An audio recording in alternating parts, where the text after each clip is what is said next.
Okay, I've got with me this afternoon probably the busiest man at Airmic this year, and that's Airmic's Chief Executive, John Hurrell. John, thank you very much for joining us. Mate, pleasure to be here. I guess the conference is always the highlight of any Airmic year, but this year has to be particularly special because of its significance. It's 50 years since the organisation began. What are you perhaps most looking forward to about this year's event? Well, we've all been very excited about this conference because of the, as you say, the half centenary. And we were thrilled that actually so many of the old Airmic chairmen have been able to be here through the 1263 Club, so we've got a number of those here. And a lot of old friends who haven't been here for many years. This year we've got 400 members, which is about 80 more than we had last year for the conference in Liverpool.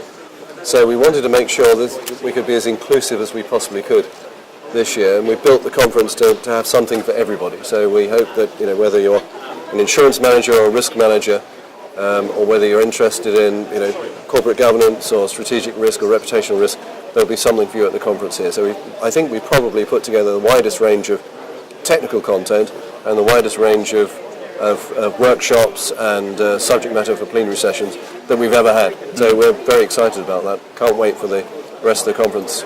Do you think those 12 founding fathers of Airmic all those years ago could ever have envisaged that A, it would last as long as it has, but also that it would have grown into what it's become?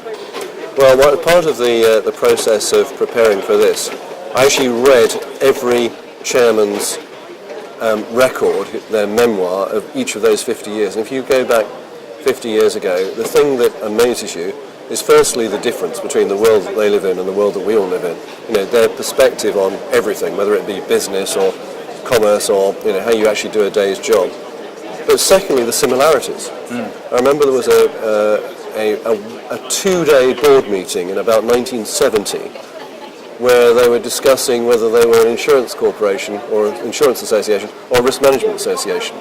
And at the end of it, they actually added the word R for risk management, prior to that being Airmic. So I think that although it would have been very difficult for those founding fathers to visualise what the year 2013 would look like, actually many of the fundamental issues were very similar. It's very interesting. I think they would feel absolutely at home here today. I think sort of looking forward in terms of where Airmic will go in the future, what do you think are the sort of biggest risks for you as an organisation, but also for the members? Well, the thing that we have to watch almost, you know, every day of our lives is our relevance. You know, we do a lot of surveying of members, which is why we don't allow any other bodies to survey our members, because we want to stay very close to what members are kept awake at night by you know, what issues they're concerned about. And the pre-conference survey we did absolutely confirms the top three things that came out in the pre-conference survey, which is around claims, around reputational risk and around global compliance, are three things that we're absolutely focused on. So we have to maintain relevance. But when you look at what Airmic does going forward, it really is about Airmic projecting relevance onto the rest of the marketplace. We had a discussion with some members recently where we were talking about what is the thing that concerns you about the insurance market, for example, and they're saying, look, the insurance market represents the risks that we insured 10 years ago, but actually we're now concerned about things keeping awake at night, cyber risk, supply chain risk, reputational risk, where the insurance market is only just moving into those areas. So we have to work with the market to help them maintain their relevance, as well as making sure that we're relevant ourselves. I think we've seen a lot of changes, particularly in the last 10 years, and the speed and complexity of business and how that's moved on. Do you expect that speed to increase even further? Yeah, I think people look back at 2013 and think how calm everything was, and you know, wasn't it nice in the halcyon days when things were always the same? Is technology driving all this, you think? I think so. It's business models. It's I think the recession that we've all been through, hopefully we're beginning to emerge from, has really refocused businesses' minds on their business model. How do they maintain quality, maintain focus, maintain their customer base whilst reducing costs and growing into new markets, you know, in this era of globalization. And of course the big challenge for risk managers is how do they stay close enough to corporate strategy to think about the relevance in terms of risk management or in terms of the insurance program, and therefore our members are having to move faster than ever before just to catch up. And then of course if you extend that influence, how do they maintain that speed of change amongst their advisors, amongst the insurance market, amongst their brokers, to make sure that all the people that serve the risk manager maintain their relevance. It's a real challenge.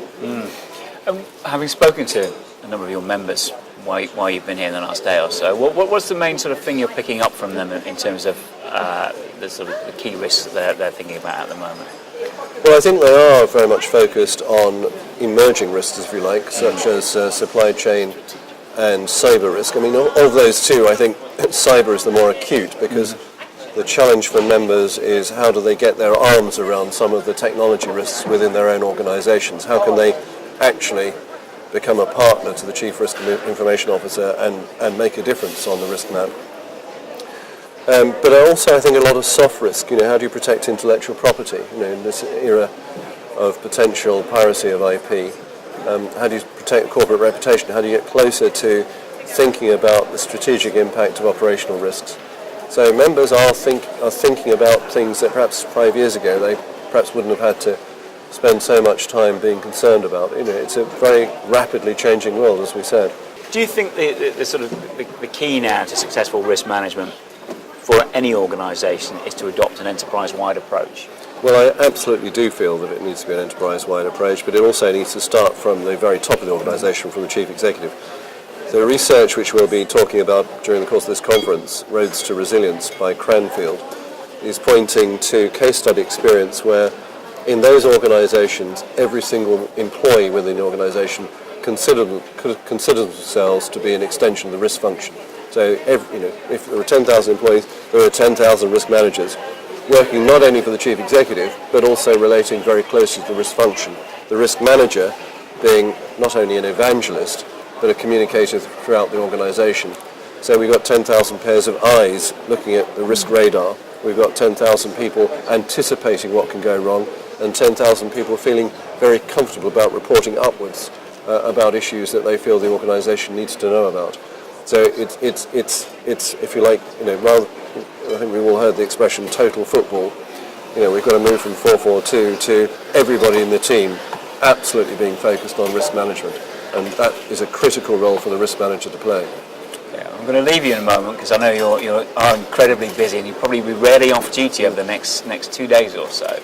But there's a lot of business at conference, but there's also a bit of social activity as well. What are you looking forward to from that? I know Airmic's got one or two things planned that are quite special this year.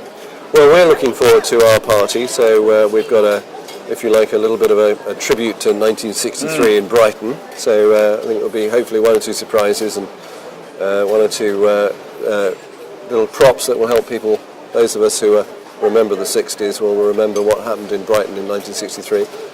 But the terrific thing about the Airmic conference is the social side. As soon as people play, they work hard, but as soon as the day is over here, they enjoy each other's company. And to be here with 800 of our closest friends and colleagues in the market is just a real joy, and it's a great opportunity to get a little bit closer to as many of those people as we can.